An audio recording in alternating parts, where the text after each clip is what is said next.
Hey guys, Stealth here. Welcome back to World of Warships. This one is with my Benson, my Tier 8 US destroyer.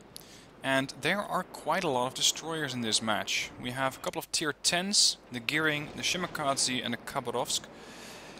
Not only that, we also got a Kagero on my team, and of course an assortment of enemy destroyers. So, as someone mentioned, this is going to be Torpedo Wars. Now, when you have a map like this, there are usually a few approaches where these torpedoes are going to come down. The torpedo tubes, or the torpedoes which have long range, so the higher tiers, and the Japanese ones are usually slugging it out over here, where they have a lot of open water, and where they're likely to encounter larger ships. Then you have these lanes, which is usually destroyer territory for US destroyers, since they have shorter range torpedoes. And then you have this area over here. And I decided to turn this one, the 7 and 8 line, into my hunting grounds. Initially, I'm just happily cruising along. Instead of zipping directly to that point, I'm just going straight forward. Maybe I can spot something through the different island lanes here, but for now, not so much. Now, by someone's request, I decided to not use the free camera for this replay too much. So you're going to be seeing pretty much what I'm looking at, and right now I was just telling the ship to keep on cruise control, literally, and just keep going. We're about to start turning starboard here, getting the ship ready to clear around this headland, or at least be patient here. Because let's face it, we have 5 destroyers. What are the odds of a destroyer coming down this lane, trying to dump a few torpedoes in the water, and especially long-range torpedoes would be really useful here, so that they can hit any of the ships that might start to head towards the 10 line, the 9 line, or that are coming back from the 8 and 9 line and going towards the, let's say, 4, 5, 6 line. Torpedoes, direct front. And sure enough, we already have torpedoes. This is the torpedoes being fired from my ally here, Vola Lola 10, in his destroyer, the Kagero. So, I decided to just lie in ambush. Just wait and see. Because something is gonna pop up soon enough. I mean, 5 destroyers, what are the odds?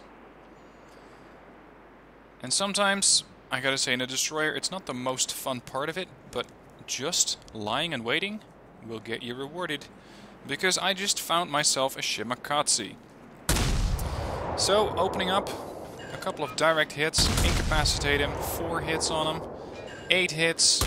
He's losing turrets, he lost his engines, he lost his torpedo tubes, he lost his engines again. Keep firing.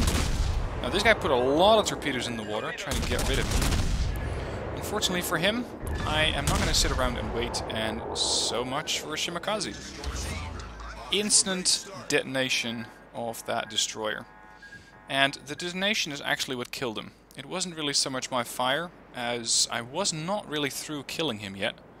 So, I didn't actually get the kill through gunfire, but mostly just through a lucky magazine detonation that I got on him.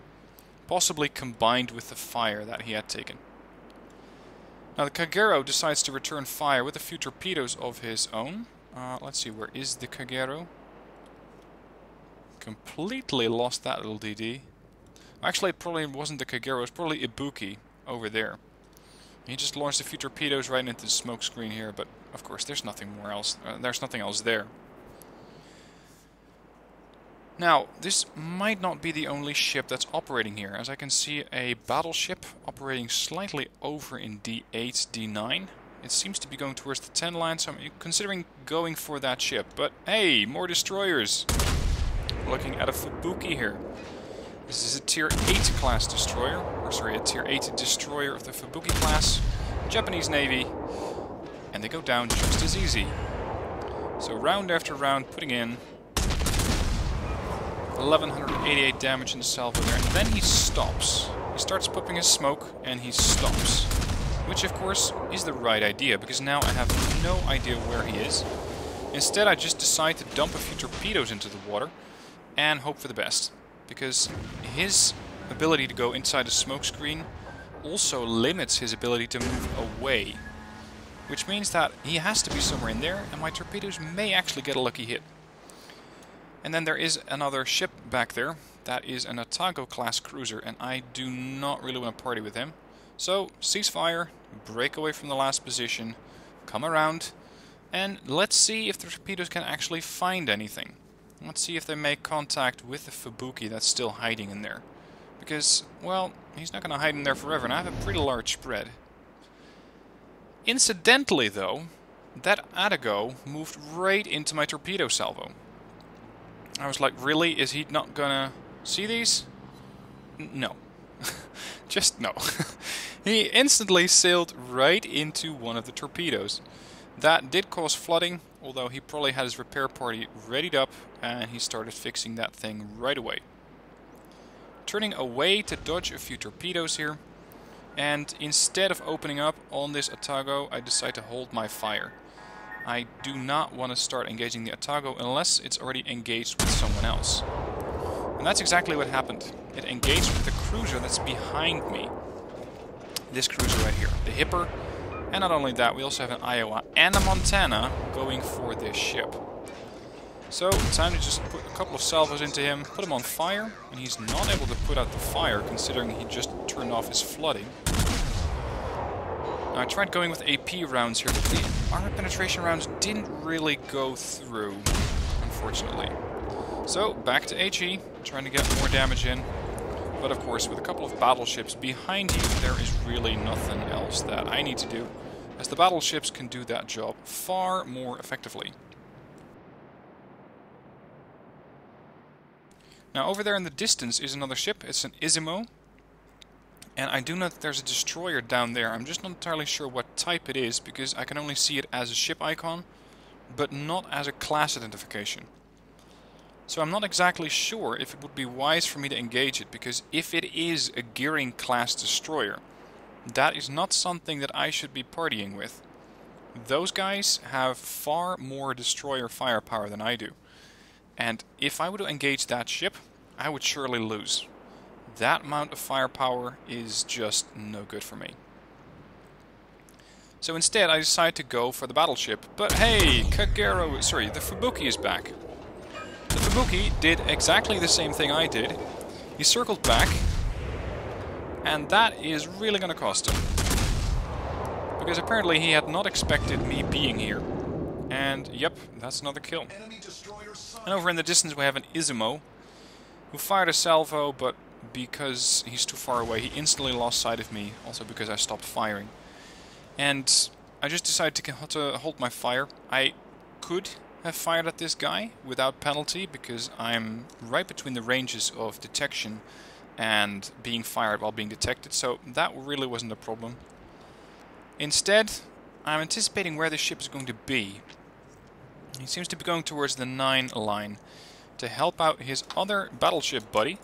It's the guy over there, the Izumo, who's currently being engaged by my ships that are backing me up here. The Iowa, the Montana, and probably the Hipper is going to join in too. So this guy has got his hands full.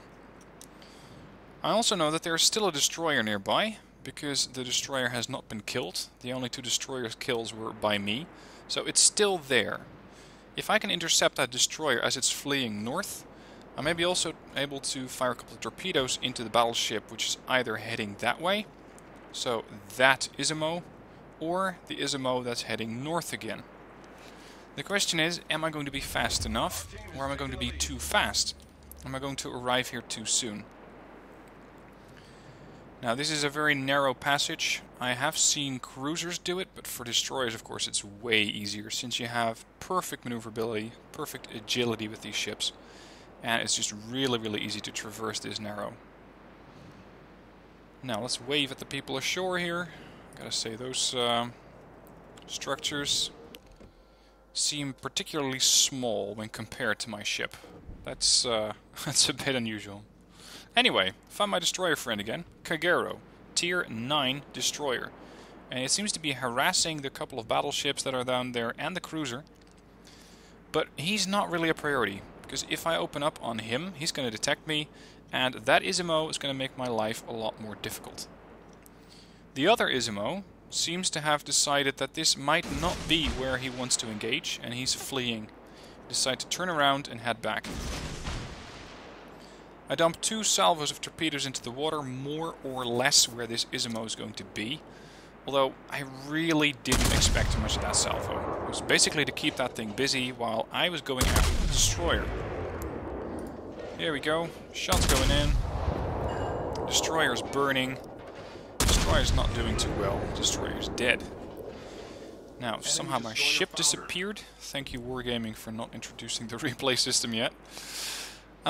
Anyway, let's have a look at the ship that's behind me. Because that Isimo is now firing at me. Did quite a bit of damage, but he was probably firing armor penetration or I would have been dead. And this is where stuff gets interesting. Because those torpedoes are still on course and he has not changed course. 1 hit, 2 hits. He's flooding. 3 hits. 4 hits. Now, unfortunately, he narrowly avoided the last one, and he immediately popped his repair ability. Not only his repair ability, but also his repair party. But hey, I'm in a smokescreen, so I can just merrily sit here. Actually, I'm reversing into my own smokescreen. Stop the ship, and keep firing at this Ismo. Unfortunately, these things are pretty damn heavily armored, and even my HE rounds are not doing a lot of damage.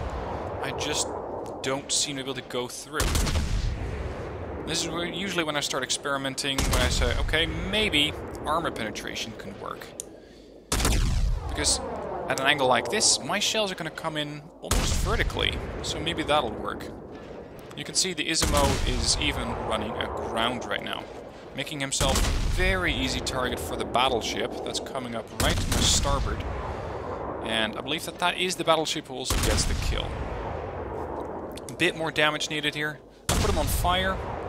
Salvo after salvo hits, but I just don't do any damage. It just won't penetrate the ship. And this is the armor penetration that I'm firing. Rounds after rounds after rounds. I'm getting hits registered, but nothing really effective. Same as the Atlanta replay that I put up a couple of days ago. Now, I may not be able to penetrate this guy, but we have other ships here that do not quite have this problem. This guy, for example, the Iowa. If the Iowa wants you dead, you will usually die. And there we go. He's down to 1100. I was really hoping to get the kill here, but another big salvo comes in. Splash. Exit battleship.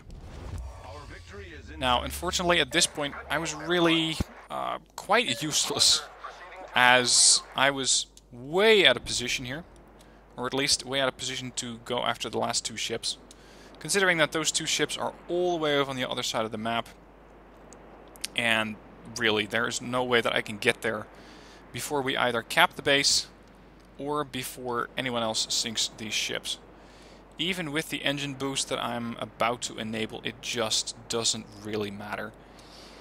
And these guys behind me had the same deal. The Iowa, the Montana, they just could not do anything else but sail that way as fast as possible and hope to get in range. And because the rest of the replay is quite uneventful, I am going to stop this thing here. So let me pull up the result screen for you. And these are the results. There's 363,000 credits, 5,500 XP, 278 free XP. 5 torpedo hits, couple incapacitations, that was mostly the destroyers. Destroyed 3 destroyers. A couple of fires, a couple of floodings, and I made most of the XP on this team, but I'm not entirely agreeing with the way that Wargaming calculates XP. Because the way that XP is calculated is that it decides how much XP you get based on the percentage of hit points that you take off from an enemy ship. Now, considering I took off a lot of percentages off of those destroyers that I sunk, I got most of the XP for those. But you could say that those were pretty easy pickings. A cruiser could really quickly take out that target without doing too much work. So, while of course I'm still very, very happy with the result, I'm not entirely sure that I deserve this much XP. But hey, I kept the shores clear, no more destroyers to harass my friendly shipping, so I suppose that I did my job. As for the detailed report, we have 55,000 damage in torpedoes there, a lot in HE shells, and again, mostly destroyers.